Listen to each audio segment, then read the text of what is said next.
ओम श्री साईनाथाय नमः। ओम श्री साईनाथाय नमः। ओम श्री साईनाथाय नमः। सभी साईं भक्तों को नमस्कार। कथा प्रारंभ करते हैं।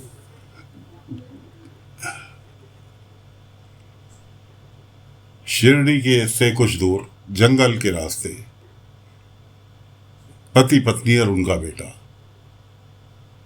भागे हुए आ रहे हैं, छुपते छुपाते, और पीछे पीछे उनके पुलिस उनका पीछा कर रही है।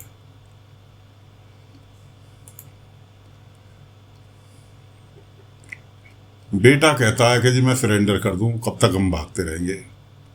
लेकिन बाप मानने के लिए तैयार नहीं।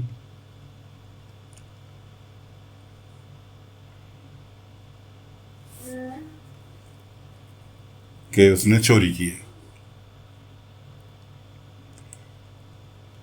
खैर पुलिस वाले तो निकल गए, लेकिन कुछ ही दूर पर आगे चलकर कीचड़ हो रहा था। कीचड़ में को निकले तो माँ बाप तो निकल गए।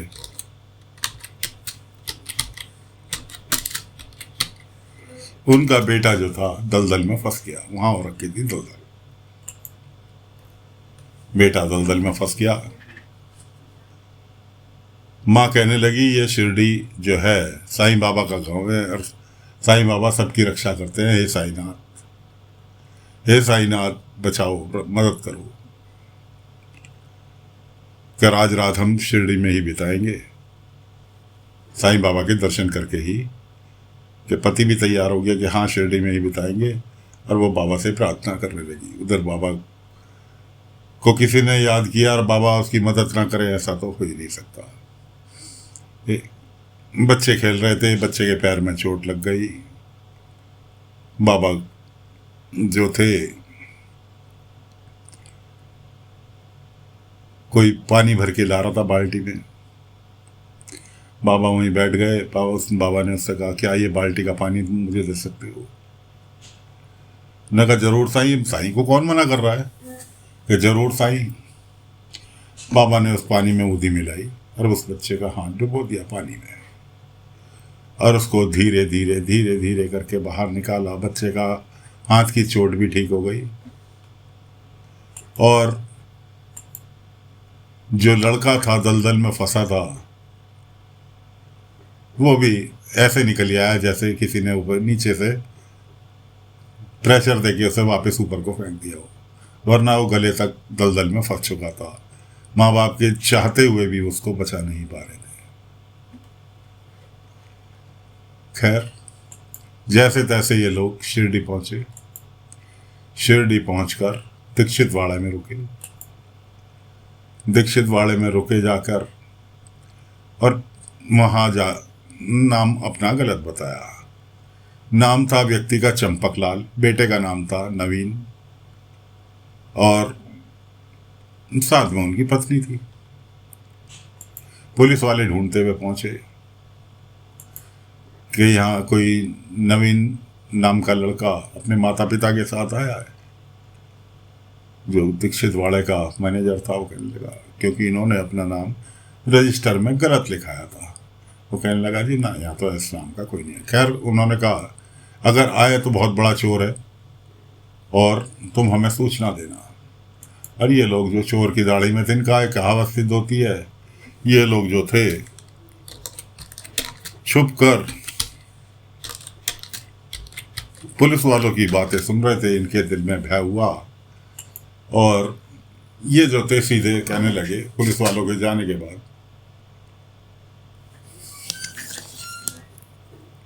कि सीधे साईं के दर्शन करके और अभी हमें निकलना होगा रातों रात। खैर जी द्वारका माई पहुंचे। इनके पीछे कुछ गुंडे भी लगे हुए थे नवीन को मारने के लिए। वो गुंडे किसने लगाए थे ये तो आगे चलकर पता चलेगा। खैर बाबा के पास पहुंचे, अपनी अपनी बात कही। बाबा रात को द्वारका माई में बैठे थे, अपनी अपनी बात कही कि साईं बचा लो। बाबा ने लड़के से कहा नवीन तेरे मन में क्या चल रहा है? नवीन कहने लगा साईं मैं तो सरेंडर करना चाहता हूँ, आत्मसमर्पण करना चाहता हूँ पुलिस वालों के सामने, मैं अपना गुनाह कबूलना चाहता हूँ। बाप मानने के लिए तैयार नहीं। बाबा ने कहा, चंपकलाल, तुम्हारा बेटा सही दिशा में जा रहा है, इसे सरेंडर करना होगा। वाह साईं, हमने तुम्हारा बड़ा नाम सुना था और बड़ा वो लेकर आए थे और हम अभी निकलेंगे। निकल लिया जी। बाबा को पता था कि इनके पीछे गुंडे लगे हुए हैं। फिर बाबा ने इन्हें रास्ते में जाकर रोका। बाबा ने कहा, चलो कोई बात नहीं, तुम मेरी बात मान रहे हो नहीं मान रहे हो, फिलहाल रात को तुम्हारा जाना सही नहीं है। मैं तुम्हें ऐसी जगह बता देता हूँ कि दीक्षित वाले में तुम्हें चलो खतरा है कि पुलिस वाले दोबारा आ जाएंगे। मैं तुम्हें दूसरी जगह ठहराता हूँ जहाँ तुम्हें कोई खतरा नहीं होगा। बाबा ले गए। बाबा ले जाके पाटिल जी के यहाँ रुकवा दिया, बाईजामा के पास। बाईजामा के पास जाके रुकवा दिया। बाईजामा ने सहर्ष उनको रुकने की व्यवस्था कर दी कि साईं लेके आए हैं तो उन्हें कोई पूछने गछने की जरूरत ही नहीं।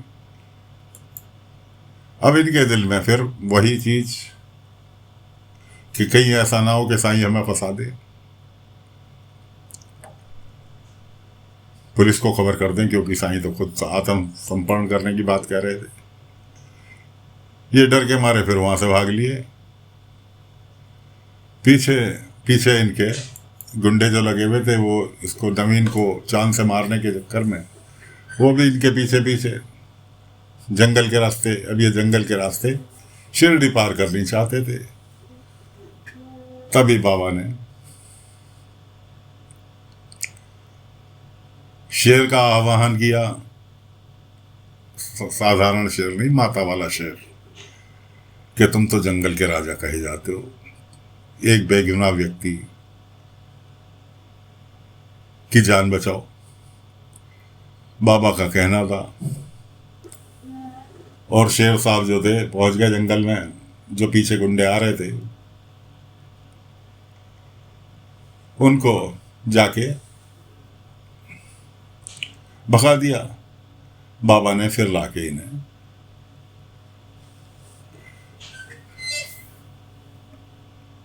रोका नहीं। उसके बाद इतने में बाबा को पुलिस वाले मिले। जंगल में टहल ले। बाबा को तो सारी लीला रची बाबा ने ही थी।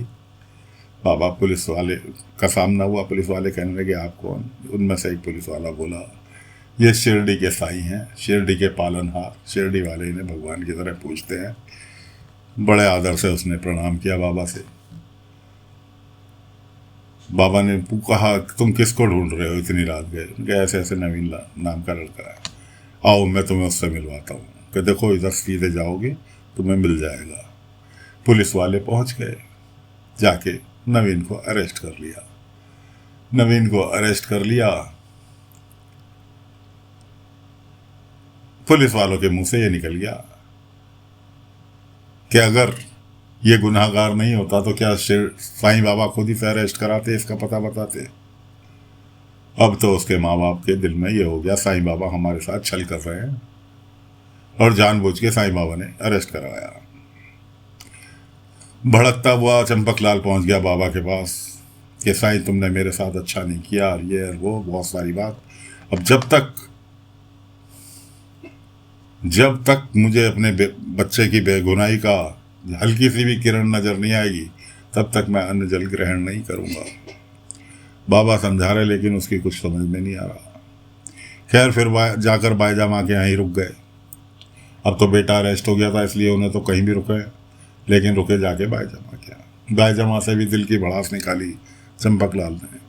बाईजामा कहने लगी, जहाँ तुम्हारी सबकी सोच खत्म होती है वहाँ से साईं की लीला चालू होती है। फिर भी मैं जाकर साईं से बात करूंगी। बाईजामा पहुंची साईं के पास।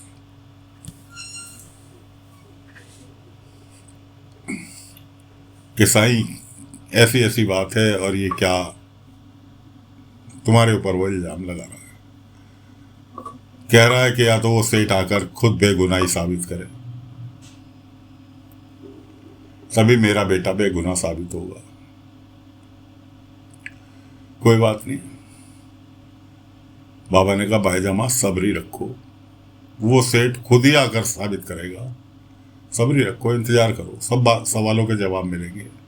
अब बाबा पहुंच जाते हैं थाने, जहां अरेस्ट करके इसको ले जाकर रखा था। बाबा को देख के सारे पुलिस वाले बाबा को जानते थे, शिरडी के नजदीक का थाना था। बाबा पहुंचे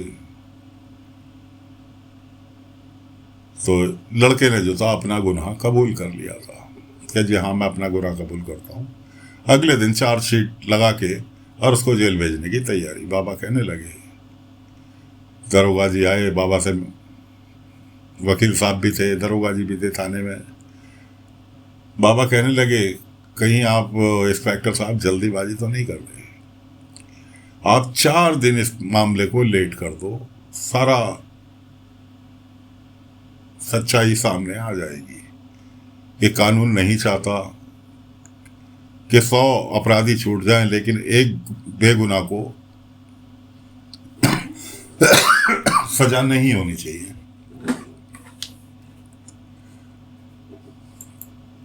वो कहने लगा, दरोगा कहने लगा कि साईं, ये मामला पहले ही बहुत लेट हो चुका है और जिस व्यक्ति ने रिपोर्ट लिखाई है बहुत प्रेशर वाला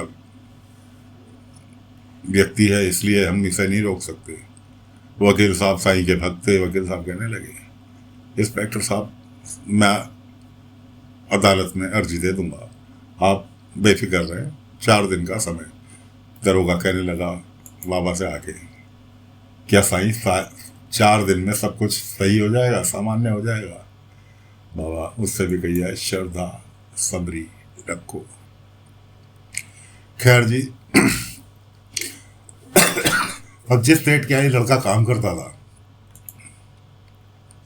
उसके एक लड़की थी रज्जो।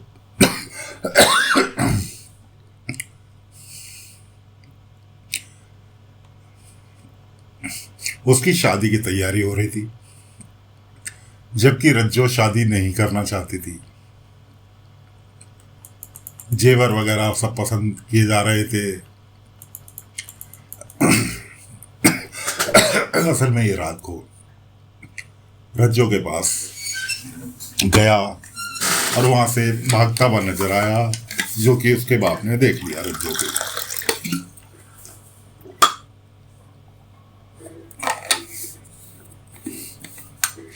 रज्जो के बाप ने देख लिया और सीधे चोरी का इल्जाम नवीन बाबू के सिर पे मार दिया गया।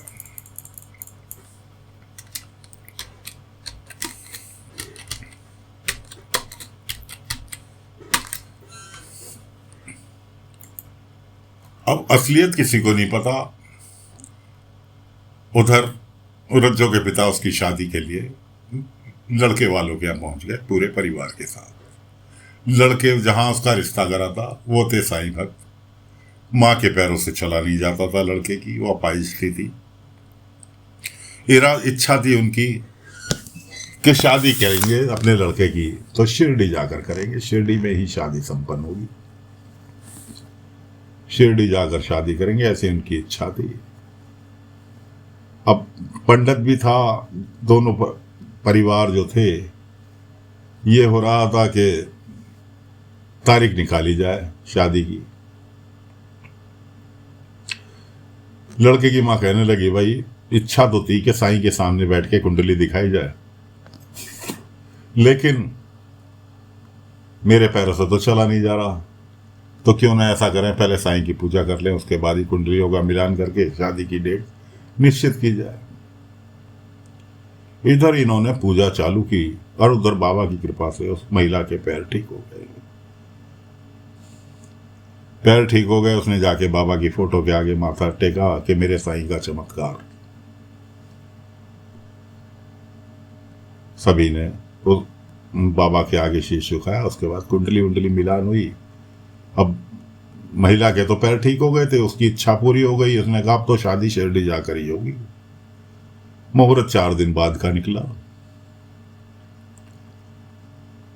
लड़के वाला कहने लगा, जी 4 दिन में कैसे व्यवस्था होगी? तो लड़की का पिता, रज्जो के पिता जो थे, वो कहने लगे, भाई तुम सारे खर्चे की बात छोड़ दो, फिलहाल तुम चलने की तैयारी करो, शिरडी पहुंचो, 4 दिन में सब कुछ हो जाएगा, मैं संभाल लूंगा। खैर जी, रज्जो का परिवार शिरडी के लिए निकल लिया। उधर लड़के वाले तैयारी करके शिरडी पहुंचने वाले थे।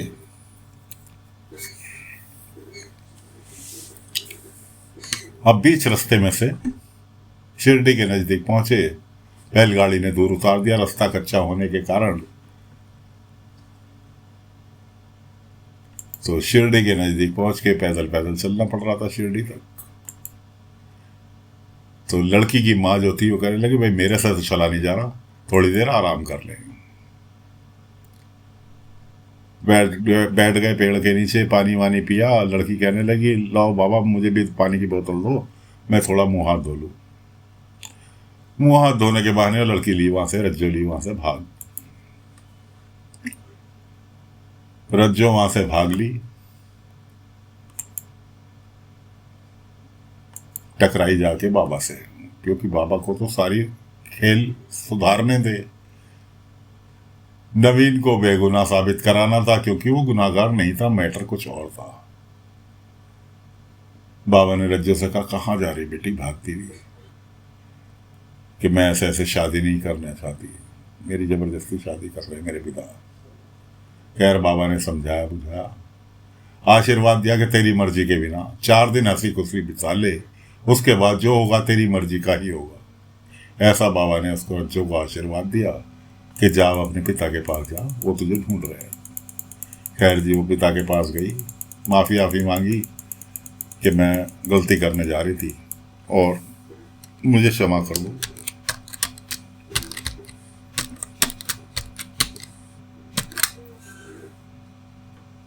कि मुझे क्षमा कर दो, कोई बात नहीं जी।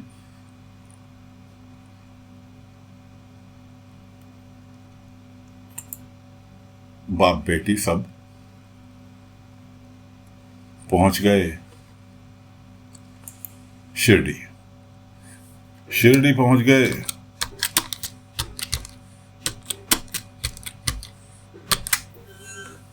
शिरडी पहुंच गए और जाते के साथ ही पहले तो जा रहे थे दीक्षित वाड़े, लेकिन दीक्षित वाड़े जाने की बजाय तय ये हुआ, बीच में मिल गया उन्हें पुलिस इंस्पेक्टर कि अरे साहब आपको कैसे पता चल गया इतनी जल्दी हमने इसको अरेस्ट कर लिया? उन्होंने कहा नहीं भाई, मैं तो अपनी बेटी की शादी करने या शिरडी में करनी है शादी, लड़की के वाले भी यहीं आएंगे और इसलिए मैं तो यहाँ आया, मुझे नहीं पता। ये तो और भी अच्छी बात है, चोर को तुमने पकड़ लिया। खैर अभी 4 दिन के अंदर ही शादी है। इंस्पेक्टर का दिमाग ठनका, उसने कहा साईं ने भी 4 दिन और इसने भी 4 ही दिन कहा है कि ये क्या इत्तेफाक है। खैर इत्तेफाक जो भी हो,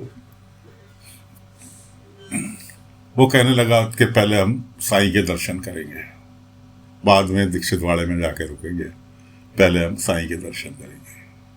सभी लोग द्वारका माई की ओर प्रस्थान कर गए। द्वारका माई में अब लड़की तो बाबा को जानती नहीं थी, रज्जो तो जानती नहीं थी बाबा को कि किसने उसे आशीर्वाद दिया।